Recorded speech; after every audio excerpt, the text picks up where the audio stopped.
Assalamualaikum warahmatullahi wabarakatuh. Perkenalkan, nama saya Mary Yulia. Saya dari kelompok 1. Saya ingin mempresentasikan tentang dimensi tanggung jawab etika dan sosial. Next, yang pertama yaitu definisi keberlanjutan. Keberlanjutan dari perspektif bisnis strategis adalah potensi kesejahteraan jangka panjang lingkungan alam, termasuk semua entitas biologis, serta interaksi yang saling menguntungkan antara alam, individu, organisasi, dan strategi bisnis. Keberlanjutan mencakup penilaian dan peningkatan strategi bisnis, sektor ekonomi, praktik kerja, teknologi, dan gaya hidup dengan tetap menjaga lingkungan alam. Ini memenuhi kebutuhan saat ini tanpa mengorbankan kemampuan generasi mendatang untuk memenuhi kebutuhan mereka sendiri. Sebelum melangkah lebih jauh, Anda harus mencatat bahwa keberlanjutan dapat memiliki definisi yang berbeda, terutama dalam budaya yang berbeda.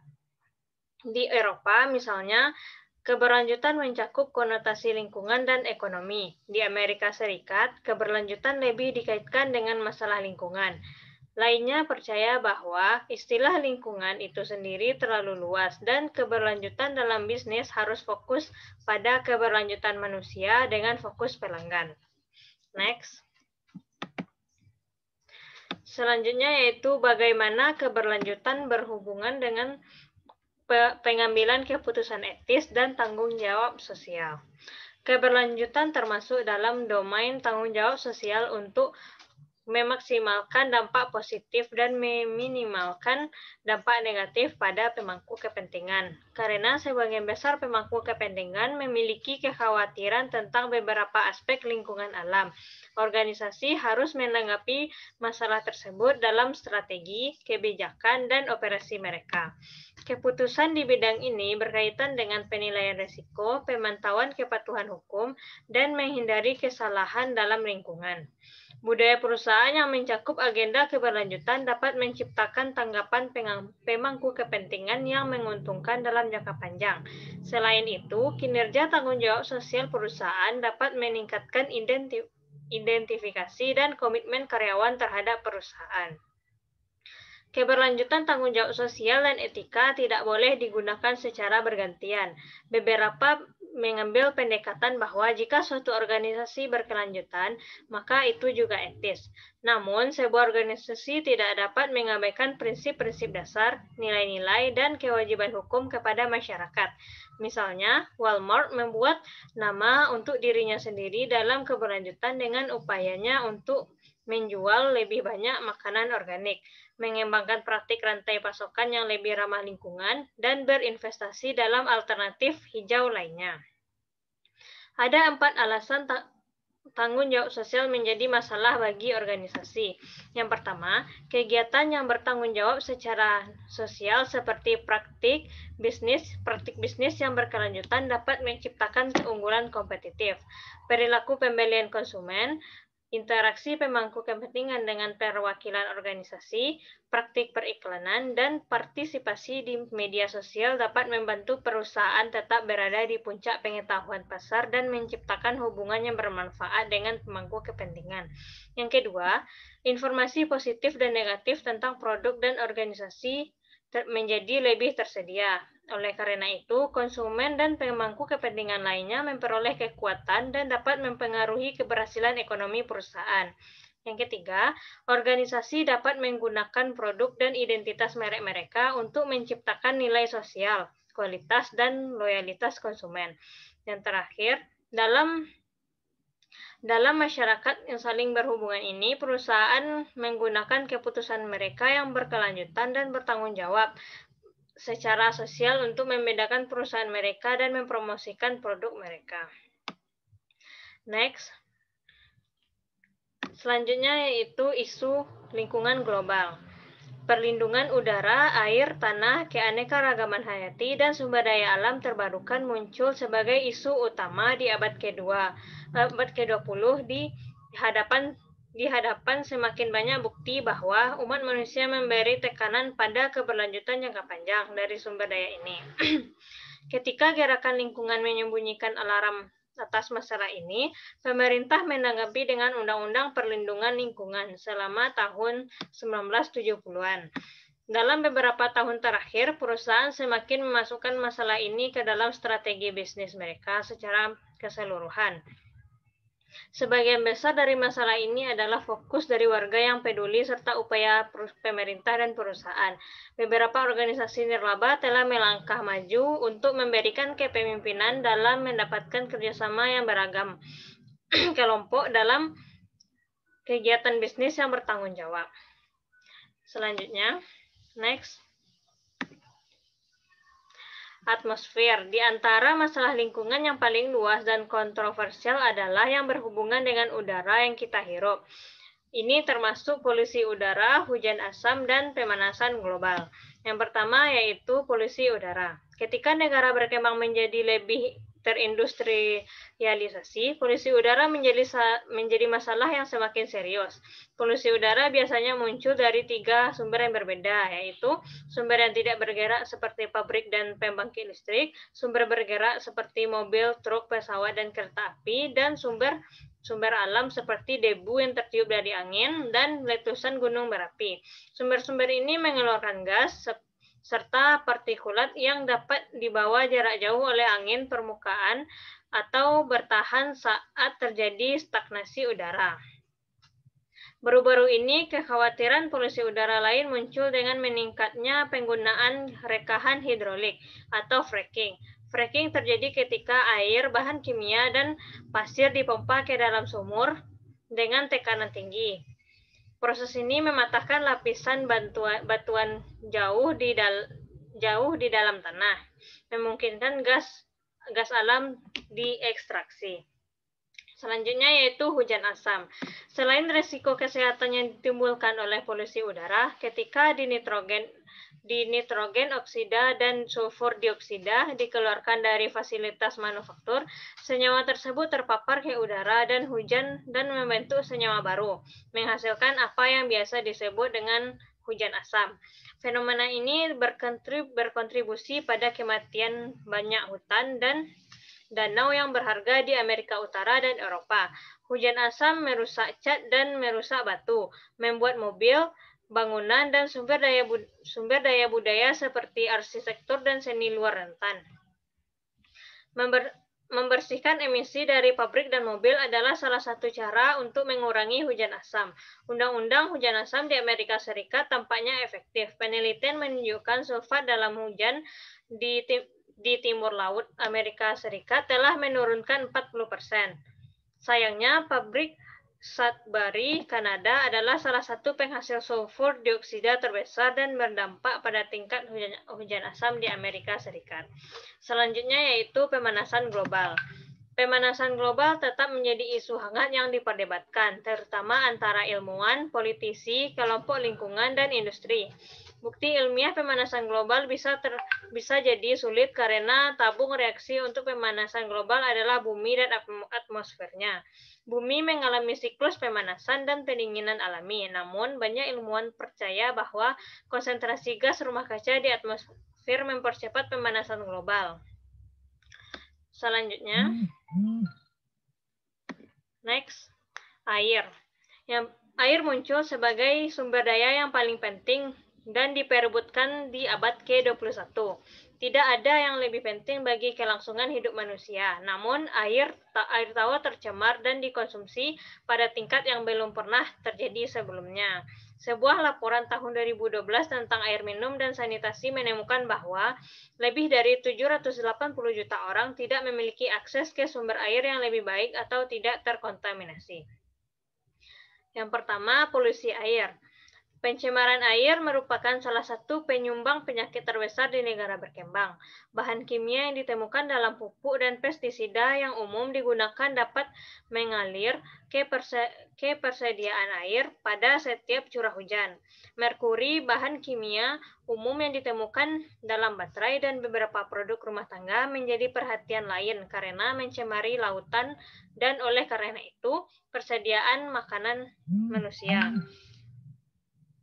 Bahkan di Amerika Serikat, yang memiliki salah satu persediaan air minuman teraman di dunia, polusi tetap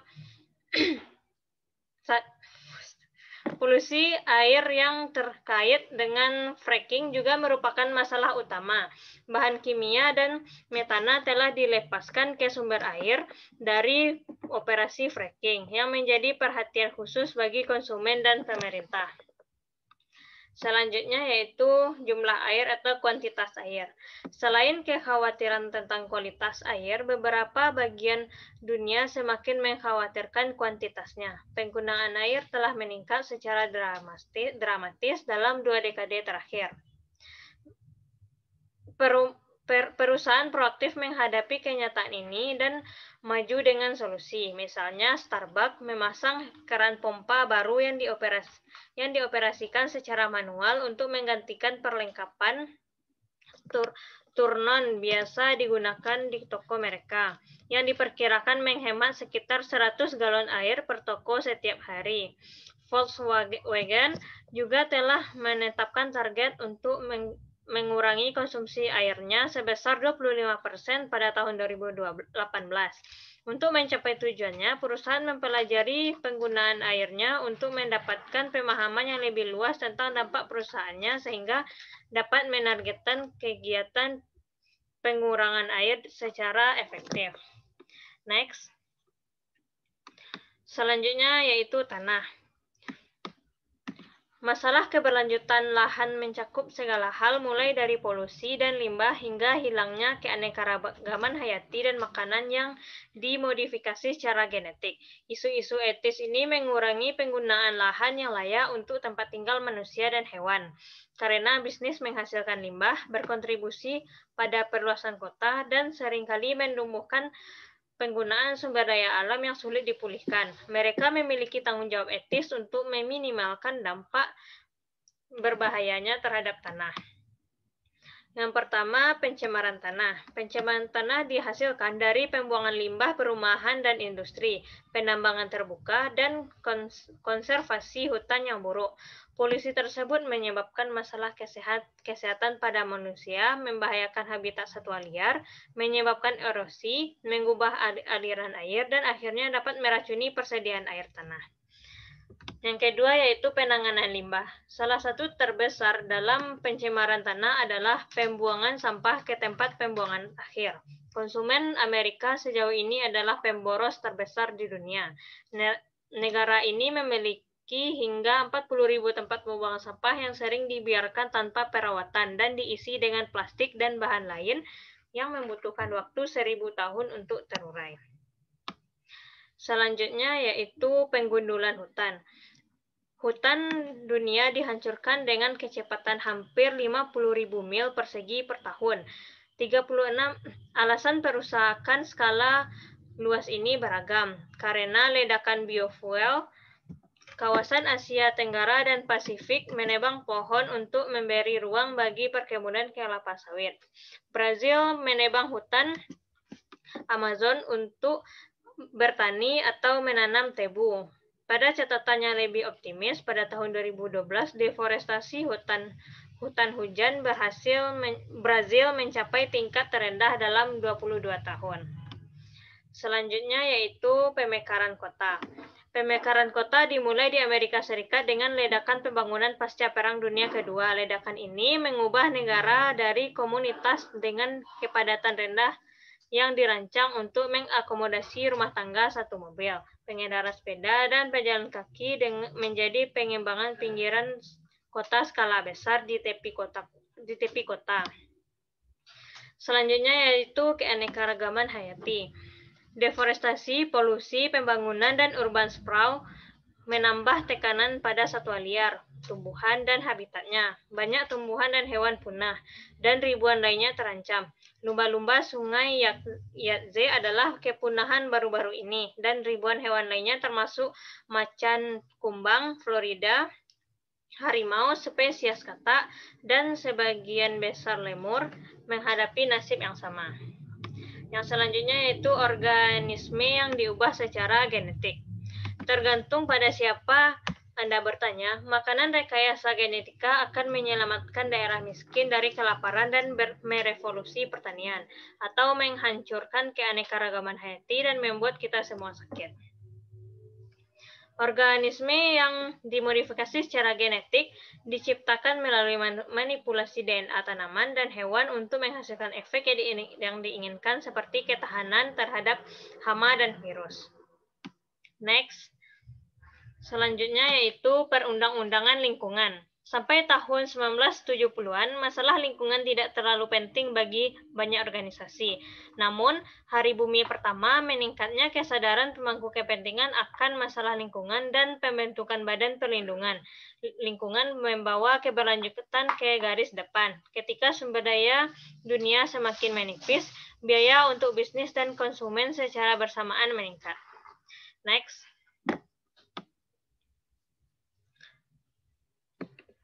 Selanjutnya Badan Perlindungan Lingkungan atau EPA. Badan pengatur paling berpengaruh yang menangani masalah lingkungan dan menegakkan undang-undang lingkungan di Amerika Serikat adalah Badan Perlindungan Lingkungan atau EPA. EPA dibentuk pada tahun 1970 untuk mengkoordinasikan lembaga lingkungan yang terlibat dalam melakukan penelitian lingkungan, memberikan bantuan dalam memerangi polusi, dan menegakkan hukum lingkungan negara. Next. Badan tersebut memiliki tanggung jawab untuk memastikan hal-hal berikut. Yang pertama, melindungi orang Amerika dari risiko kesehatan dan lingkungan yang signifikan. Yang kedua, mengelola risiko lingkungan berdasarkan informasi empiris. Yang ketiga, memastikan keadilan dan efektivitas hukum yang melindungi kesehatan manusia dan lingkungan. Yang keempat, memastikan perlindungan lingkungan merupakan pertimbangan integral dalam kebijakan AS. Yang kelima, menyediakan akses ke informasi akurat yang memungkinkan partisipasi dalam mengelola risiko kesehatan dan lingkungan. Yang keenam, memastikan undang-undang lingkungan berkontribusi pada komunitas dan ekosistem yang beragam, berkelanjutan, dan produktif secara ekonomi. Next. Selanjutnya yaitu peraturan lingkungan hidup environmental. Yang pertama, tindakan udara bersih. Clean Air Act atau CAA adalah undang-undang federal yang komprehensif yang mengatur emisi atmosfer dari berbagai sumber.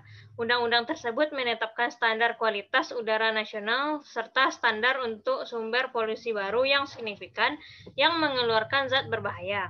Standar polutan maksimum ini yang disebut standar kualitas udara ambien nasional secara federal diamanatkan untuk melindungi kesehatan masyarakat dan lingkungan. Masing-masing negara bagian diarahkan untuk mengembangkan rencana implementasi negara bagian untuk memenuhi NAAQS dengan membatasi emisi polutan kriteria dari sumber stasioner atau industri di dalam negara bagian. Selanjutnya yaitu tindakan spesies langka. Undang-undang spesies terancam punah menetapkan program untuk melindungi spesies yang terancam dan hampir punah serta habitat tempat mereka tinggal.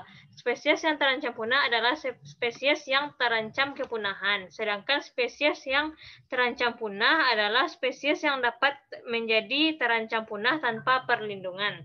Layanan Ikan dan Marga Satwa AS dari Departemen Dalam Negeri menyimpan daftar spesies yang terancam punah dan terancam, yang saat ini mencakup lebih dari 2.000 spesies yang terancam punah dan terancam. Selanjutnya yaitu tindakan pengendalian bahan beracun.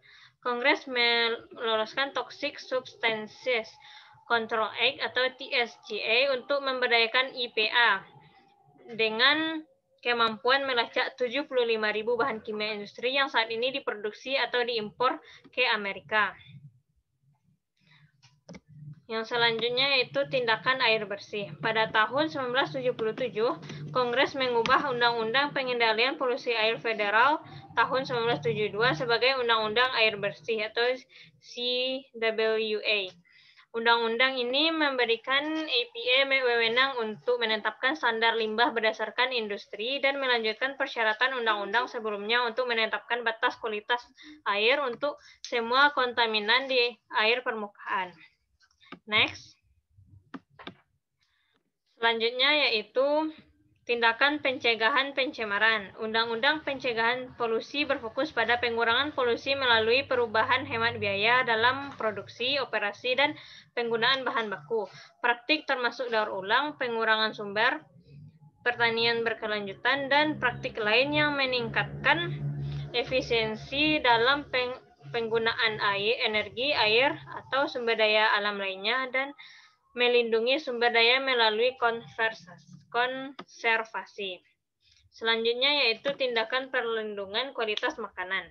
Pada tahun 1996, Undang-Undang Perlindungan Kualitas Makanan mengamandemen Undang-Undang Insektisida, Fungisida, dan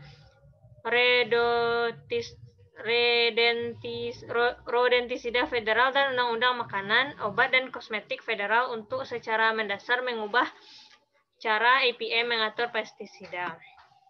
Selanjutnya yaitu tindakan kebijakan energi. Ditandatangani menjadi undang-undang pada tahun 2005. Fokus undang-undang kebijakan energi adalah mempromosikan bentuk-bentuk energi alternatif dalam keinginan untuk mengurangi ketergantungan AS pada minyak asing. RUU tersebut memberikan keringanan pajak dan jaminan pinjaman untuk perusahaan energi alternatif seperti pembangkit listrik tenaga nuklir, surya, dan energi angin, dan membutuhkan utilitas untuk mematuhi standar keandalan federal untuk jaringan listrik. Next. Selanjutnya itu sumber energi alternatif. Yang pertama, tenaga angin. Tenaga angin memegang janji besar untuk Amerika Serikat dan telah lepas landas di banyak negara. Misalnya, 1/5 dari kebutuhan listrik Denmark dipasok oleh ladang angin. Karena Amerika Serikat adalah rumah bagi Great Plains, salah satu sumber energi angin terbesar di dunia, para ahli percaya bahwa energi angin dapat memenuhi sebanyak 20% kebutuhan energi nasional. Selanjutnya yaitu tenaga panas bumi. Tenaga panas bumi memiliki kelebihan dan kekurangannya signifikan yang memajukan atau membatasi adopsinya. Di satu sisi, energi panas bumi menyediakan sumber panas yang konstan. Ini kemudian menjadi sumber energi yang lebih dapat diandalkan daripada beberapa bentuk energi alternatif lainnya. Selanjutnya yaitu tenaga surya. Tenaga surya adalah 100% energi terbarukan yang dapat diubah menjadi listrik melalui penggunaan sel fotovoltaik yang di rumah dan bangunan lain atau pembangkit listrik tenaga surya. Kelemahan utama tenaga surya adalah teknologinya tetap mahal dan tidak efisien dibandingkan dengan energi yang dihasilkan bahan bakar fosil tradisional, dan infrastruktur untuk produksi massa panel surya tidak tersedia di banyak lokasi. Selanjutnya yaitu daya nuklir. Negara-negara di seluruh Eropa berhasil mengurangi emisi mereka melalui implementasi pembangkit listrik tenaga nuklir. Namun, bentuk tenaga ini tetap kontroversial karena bahaya yang terkait dengan kehancuran nuklir dan pembuangan lebih limbah radioaktif. Tenaga nuklir mendapatkan reputasi buruk di Amerika Serikat. Selanjutnya itu bahan bakar nabati. Mungkin bentuk alternatif yang paling kontroversial setelah tenaga nuklir adalah etanol. Kritikus berpendapat bahwa pembuatan etanol membutuhkan banyak energi dan tidak lebih berkelanjutan daripada minyak. Pembuat mobil mengatakan model yang mereka produksi saat ini tidak dikalibrasi untuk menangani jumlah etanol yang lebih besar. Selanjutnya yaitu pembangkit listrik tenaga air. Sepanjang sejarah, orang menggunakan air sebagai sumber tenaga dan alat transportasi dari pabrik bertenaga air berabad-abad yang lalu hingga bendungan pembangkit listrik tenaga air modern. Air adalah sumber energi terbarukan yang kuat, meskipun di Amerika Serikat pembangkit listrik tenaga air hanya menyediakan 7% dari total output. Next, selanjutnya yaitu respon bisnis terhadap masalah keberlanjutan. Banyak bisnis menanggapi keberlanjutan dengan mengadopsi pendekatan triple bottom line. Pendekatan ini mempertimbangkan variabel kinerja sosial dan lingkungan selain kinerja ekonomi. Banyak perusahaan belajar bahwa menjadi ramah lingkungan dan berkelanjutan memiliki banyak manfaat, termasuk meningkatkan niat baik dari para pemangku kepentingan dan penghematan uang karena lebih efisien dan tidak boros. Upaya perusahaan untuk menanggapi masalah lingkungan berfokus pada pemasaran hijau, daur ulang, pengurangan emisi, dan pembelian yang bertanggung jawab secara sosial. Next. Yang pertama yaitu pemasaran hijau. Pemasaran hijau adalah proses strategi yang melibatkan penilaian pemangku kepentingan untuk menciptakan hubungan jangka panjang yang bermakna dengan pelanggan, sambil mempertahankan, mendukung, dan meningkatkan lingkungan alam. Yang kedua yaitu pencucian hijau. Greenwashing melibatkan menyesatkan konsumen untuk berpikir produk atau layanan lebih ramah lingkungan daripada yang sebenarnya. Greenwashing berkisar dari membuat klaim lingkungan yang diwajibkan oleh hukum dan oleh karena itu tidak relevan, hingga membual atau melebih-lebihkan klaim lingkungan hingga penipuan. Next. Selanjutnya itu penerapan strategi tanggung jawab lingkungan. Next. Yang pertama yaitu inisiatif daur ulang. Daur ulang adalah pengelolaan kembali bahan, terutama baja, aluminium, kertas, kaca, karet, dan beberapa plastik untuk digunakan kembali. Banyak organisasi terlibat dalam daur ulang. Kertas bukan satu-satunya bahan yang dapat didaur ulang. Insang, pengolah bawang terbesar negara ini, menggunakan limbah bawang untuk menghasilkan 600 kilowatt listrik dan pakan ternak. Next. Selanjutnya yaitu penilaian pemangku kepentingan. Penilaian pemangku kepentingan adalah bagian penting dari pendekatan komitmen tinggi terhadap masalah lingkungan. Proses ini membutuhkan pengakuan dan pemantauan secara aktif masalah lingkungan dari semua pemangku kepentingan yang sah. Dengan demikian, perusahaan harus memiliki proses untuk mengidentifikasi dan memprioritaskan banyak klaim dan taruhan pada bisnisnya dan untuk menangani pertukaran yang terkait dengan dampak pada pemangku kepentingan yang berbeda. Next. Yang selanjutnya yaitu audit lingkungan strategis. Organisasi yang sangat berkomitmen terhadap tanggung jawab lingkungan dapat melakukan audit atas upaya mereka dan melaporkan hasilnya kepada semua pemangku kepentingan yang berkepentingan. Organisasi tersebut dapat menggunakan standar yang diterima secara global seperti ISO 14000 sebagai tolak ukur dalam audit lingkungan strategis. Nah, next. Sekian presentasi yang dapat saya sampaikan. Apabila ada kesalahan, saya mohon maaf. Assalamualaikum warahmatullahi wabarakatuh.